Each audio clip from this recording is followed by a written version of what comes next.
Sir ಎಕ್ಸೆಲಲ್ಲಿ E M I calculation ಯಾವ ಥರ ಮಾಡೋದು ಸರ್? ಸಿಂಪಲ್ ದಿಗಂತ್, ಇದರಲ್ಲಿ ಇ ಎಮ್ ಐ ಅಂತ ಹೇಳೋದು ಫಿನಾನ್ಷಿಯಲ್ ಫಂಕ್ಷನ್ಸ್ ಅಂತ ಹೇಳ್ತೀನಿ.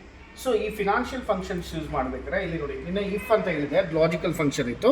ಈಗ ನಿಮಗೆ ಹೇಳ್ತಾ ಇರೋದು ಫಿನಾನ್ಷಿಯಲ್ ಫಂಕ್ಷನ್ಸ್.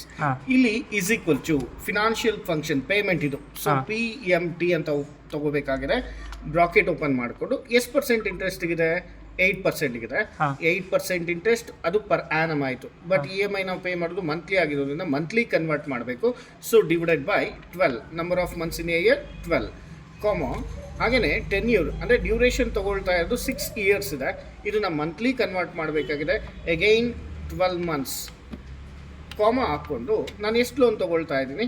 9 lakh ಲೋನ್ ತೊಗೊಳ್ತಾ ಇದ್ದೀನಿ. ಸೊ 9 lakh ಲೋನ್ನ ಸೆಲೆಕ್ಟ್ ಮಾಡ್ತಾ ಇದ್ದೀನಿ.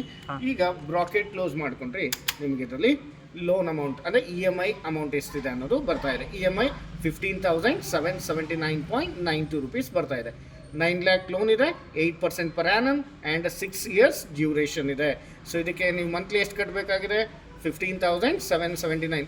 ಇದಕ್ಕೋಸ್ಕರ ನೀವು ಬೇರೆ ಯಾವುದೇ ಆ್ಯಪ್ ಯೂಸ್ ಮಾಡೋದೇ ಬೇಡ, ಜಸ್ಟ್ ಎಕ್ಸೆಲ್ ಯೂಸ್ ಮಾಡಿಕೊಂಡ್ರೆ ಸಾಕು. ಅರ್ಥ ಆಯ್ತಾ? ಹಾಂ ಸರ್, ಥ್ಯಾಂಕ್ ಯು ಸರ್.